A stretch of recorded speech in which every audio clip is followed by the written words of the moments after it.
1645년 봄 조선 왕실의 사약 한 그릇이 내려집니다. 받는 사람은 왕비도 아니었습니다. 반역을 꾀한 신하도 아니었습니다. 세자빈이었습니다. 남편을 잃은 지 채 1년도 되지 않은 새 아이의 어미였습니다. 그녀는 사약 그릇을 받아 들기 전 마지막으로 이 말을 남겼습니다. 나는 아무 죄가 없다. 하지만 아무도 그 말을 들어주지 않았습니다. 세 아들은 제주도로 유배를 떠났고 그 아이들 역시 다시는 돌아오지 못했습니다. 조선 역사상 세자빈이 사약을 받은 건 단 2번뿐입니다. 그중 한 명이 바로 그녀 강빈이었습니다. 도대체 무슨 일이 있었던 걸까요? 왜 멀쩡한 세자빈이 역적으로 몰려 죽어야 했을까요? 오늘은 조선 왕실이 철저히 지우려 했던 한 여인의 이야기를 꺼내보려 합니다. 일부 어린 부부 그리고 전쟁. 강빈의 본관은 금천 강씨입니다. 아버지는 강석기, 그는 당대 조선에서 손꼽히는 청렴한 관료였습니다. 강직하고 원칙을 중시하는 사람이었는데 딸 강빈도 그 성품을 그대로 닮았습니다. 강빈은 1611년에 태어났고 1627년 17살의 나이에 소현세자와 혼인합니다. 당시 소현세자의 나이는 16이었습니다. 둘은 비슷한 나이에 만난 어린 부부였습니다. 혼인 초반 두 사람의 사이는 나쁘지 않았습니다. 소현세자는 총명하고 온화한 사람이었고 강빈은 야무지고 강단 있는 여인이었습니다. 서로의 부족한 부분을 채워주는 부부였습니다. 그런데 혼인한 지 10년이 지난 1637년 조선의 운명이 바뀝니다. 병자호란이었습니다. 청나라 군대가 압록강을 건너 순식간에 조선을 휩쓸었습니다. 인조는 남한산성으로 피신했지만 추위와 굶주림 속에서 버티다 결국 무릎을 꿇었습니다. 삼전도의 굴욕이었습니다. 조선의 왕이 청나라 황제 앞에서 3번 절하고 9번 이마를 땅에 찌는 309고 두례를 행했습니다. 그 치욕의 대가로 청나라가 요구한 것이 있었습니다. 바로 왕세자를 볼모로 보내라는 것이었습니다. 소현세자 부부는 그렇게 청나라 심양으로 끌려가게 됩니다. 2부 심양에서 꽃핀 강빈의 저력. 심양으로 떠나는 날 한양 백성들이 길가에 늘어서서 눈물을 흘렸다고 합니다. 세자 부부가 죄인처럼 적국으로 끌려가는 모습을 바라보며 통곡했다는 기록이 있습니다. 당시 강빈의 나이는 27이었습니다. 낯선 나라, 낯선 땅, 말도 잘 통하지 않는 곳으로 끌려간 겁니다. 여러분이라면 어땠을까요? 절망했을까요? 아니면 이를 악물었을까요? 강빈은 후자였습니다. 심양에 도착한 강빈이 처음 마주한 현실은 가혹했습니다. 볼모로 끌려온 세자 부부에게 청나라가 지원해준 것은 거의 없었습니다. 심양관이라는 건물 하나가 전부였습니다. 먹고 사는 문제를 스스로 해결해야 했습니다. 조선에서 보내주는 지원은 턱없이 부족했고 심양까지 오는 길의 절반이 중간에 새 나갔습니다. 이 상황에서 강빈이 내린 결정은 놀라웠습니다. 직접 돈을 벌기로 한 겁니다. 강빈은 심양관 주변의 땅을 개간해서 농사를 짓기 시작합니다. 처음에는 작은 텃밭 수준이었습니다. 하지만 강빈은 거기서 멈추지 않았습니다. 수확한 작물을 심양시장에 내다 팔기 시작합니다. 그리고 그 돈으로 물건을 사서 다시 팔았습니다. 장사를 시작한 겁니다. 조선에서 가져온 인삼, 면포, 종이 같은 물건들을 심양 상인들에게 팔고 청나라 물건을 사들여 조선에 보냈습니다. 지금으로 치면 외국 땅에서 수출입 무역업을 시작한 겁니다. 그것도 맨손으로. 처음에는 주변에서 비웃었습니다. 세자빈이 장사를 한다고 체면이 없다는 말도 나왔습니다. 하지만 강빈은 개의치 않았습니다. 체면보다 생존이 먼저였습니다. 그리고 강빈의 사업 감각은 놀라웠습니다. 심양은 당시 동아시아 무역의 중심지였습니다. 청나라 상인, 몽골 상인, 러시아 상인까지 온갖 나라 사람들이 몰려드는 국제 도시였습니다. 강빈은 이 시장의 흐름을 정확하게 읽었습니다. 어떤 물건이 잘 팔리는지, 어느 상인과 거래해야 이득인지를 빠르게 파악했습니다. 규모는 점점 커졌습니다. 심양관에는 조선에서 데려온 하인들이 있었는데 강빈은 이들을 조직적으로 움직였습니다. 일부는 농사를 짓게 하고 일부는 시장에 내보내 물건을 팔게 했습니다. 일부는 심양 곳곳의 시장 정보를 수집하게 했습니다. 그야말로 체계적인 경영이었습니다. 강빈이 벌어들인 수익은 상당했습니다. 그 돈의 일부는 심양관 운영에 썼고 일부는 아주 특별한 곳에 쓰였습니다. 병자호란 때 청나라에 끌려온 조선 포로들의 몸값을 치르는 데 쓴 겁니다. 병자호란 당시 청나라로 끌려간 조선 포로는 수십만 명에 달했습니다. 대부분은 돈이 없어 고향으로 돌아가지 못하고 청나라에서 노비처럼 살아야 했습니다. 강빈은 자신이 번 돈으로 이 포로들의 몸값을 냈습니다. 한 명, 두 명이 아니었습니다. 강빈이 몸값을 치러 고향으로 돌려보낸 포로가 수백 명에 달했다는 기록이 있습니다. 생각해 보십시오. 볼모로 끌려온 사람이 같이 끌려온 포로들을 도운 겁니다. 자신도 언제 돌아갈지 모르는 처지에서 남의 몸값을 치른 겁니다. 이 소식이 조선에 전해지자 백성들 사이에서 강빈의 이름이 회자되기 시작합니다. 세자빈이 우리를 구해주고 있다고. 강빈은 볼모의 땅에서 오히려 조선의 민간 외교관이 되어가고 있었습니다. 심양에서 강빈의 활동은 무역에만 그치지 않았습니다. 청나라 고위 관료들과의 관계 관리도 강빈의 몫이었습니다. 소현세자가 청나라 황실과 공식적인 자리에서 만난다면 강빈은 그 부인들과 사적인 자리에서 교류했습니다. 선물을 주고받고 연회를 열며 조선과 청나라 사이의 분위기를 부드럽게 만드는 역할을 한 겁니다. 지금으로 치면 외교관의 배우자가 소프트 외교를 담당하는 것과 같았습니다. 심양에서 보낸 8년은 강빈에게 단순한 고통의 시간이 아니었습니다. 그녀는 그 시간 동안 장사꾼이 되었고 외교관이 되었고 지도자가 되었습니다. 볼모로 끌려간 땅에서 오히려 더 강해진 여인이었습니다. 소현세자 역시 심양에서 많은 것을 배웠습니다. 청나라에는 당시 아담샬이라는 독일 출신 천주교 선교사가 있었습니다. 그는 뛰어난 천문학자이자 과학자였는데 청나라 황실의 신임을 받고 있었습니다. 소현세자는 아담샬과 깊은 교류를 나누며 서양 문물에 눈을 뜹니다. 천문학, 지리학, 수학, 서양 종교까지 접한 소현세자는 조선의 미래를 새롭게 그리기 시작합니다. 청나라를 배척하는 게 아니라 받아들이고 활용해야 한다는 생각이었습니다. 하지만 그 생각은 아버지 인조와 정반대였습니다. 인조는 청나라를 평생 원수처럼 여겼습니다.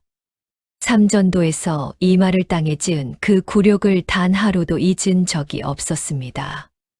그런데 아들은 청나라 황제와 친분을 쌓고 청나라 문물을 배우며 돌아오고 있었습니다. 이때부터 아버지와 아들 사이에 균열이 깊어지기 시작합니다. 3부 돌아온 세자 그리고 갑작스러운 죽음. 1645년 2월 소현세자 부부는 드디어 조선으로 돌아옵니다. 8년 만에 귀국이었습니다.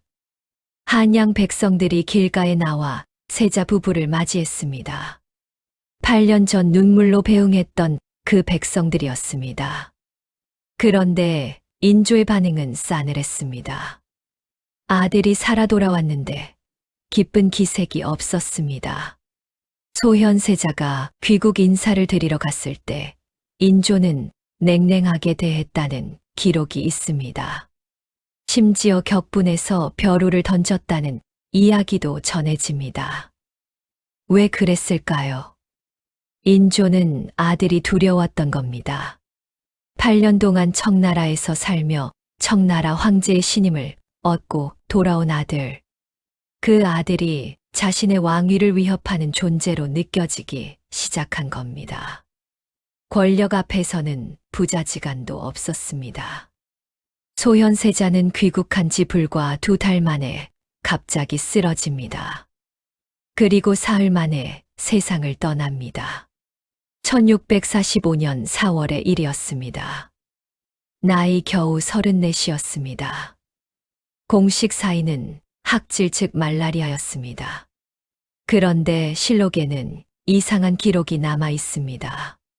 시신의 온몸이 검게 변해 있었고 이목구비의 7구멍에서 모두 피가 흘렀다고 기록되어 있습니다. 학질로 죽은 사람의 시신이 그렇게 될 수 있을까요? 당시 궁에서도 수군거림이 있었습니다. 독살이라는 말이 돌았습니다.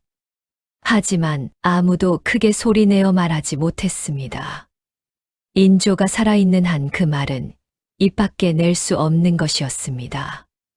소현세자가 죽자 강비는 하루아침에 과부가 되었습니다. 35의 나이에 남편을 잃고 세 아이를 혼자 키워야 하는 처지가 된 겁니다. 그런데 강빈에게 닥친 진짜 비극은 이제부터였습니다. 사부 시아버지의 칼끝이 며느리를 향하다. 소현세자가 죽은 뒤 왕위 계승 문제가 불거집니다. 원칙대로라면 소현세자의 장남 석철이 왕세손이 되어야 했습니다. 조선의 법도상 적장자 계승이 원칙이었기 때문입니다. 신하들도 그렇게 상소를 올렸습니다. 하지만 인조는 달랐습니다. 인조는 셋째 아들 복림대군을 세자로 책봉합니다. 손자를 건너뛰고 아들을 세자로 삼은 겁니다. 신하들이 강하게 반발했습니다. 예법에 어긋난다고 목소리를 높였습니다. 하지만 인조는 들은 척도 하지 않았습니다. 인조는 소현세자의 아들들이 커서 왕이 되는 걸 원하지 않았습니다. 그 아이들이 나중에 아버지의 죽음을 문제 삼을까 두려웠던 것인지도 모릅니다. 그리고 이 무력 강빈을 향한 인조의 태도가 급변합니다. 인조의 후궁 소용조 씨가 강빈을 모함하기 시작한 겁니다. 소용조 씨는 인조의 총애를 한 몸에 받던 여인이었습니다. 인조의 정비가 죽은 뒤 사실상 왕비 역할을 하던 사람이었습니다. 그녀는 인조에게 이렇게 고했습니다. 강빈이 왕실 음식에 독을 넣었다고, 강빈이 무당을 불러 저주를 걸었다고. 터무니없는 모함이었습니다. 근거는 없었습니다. 하지만 인조는 믿었습니다. 아니, 믿고 싶었던 겁니다. 강빈을 제거할 명분이 필요했던 인조에게 소용조 씨의 말은 딱 맞는 빌미였습니다. 인조는 즉각 조사를 명했습니다. 강빈의 주변 궁녀들이 끌려가 고문을 받았습니다. 혹독한 고문 앞에서 몇몇 궁녀들이 거짓 자백을 했습니다. 그 자백이 강빈의 죄목이 되었습니다. 1646년 인조는 강빈을 폐서인으로 강등시킵니다. 세자빈 자리에서 쫓겨나 평민이 된 겁니다. 그리고 얼마 지나지 않아 사약이 내려집니다. 강빈은 사약을 받기 전 이렇게 외쳤다고 전해집니다.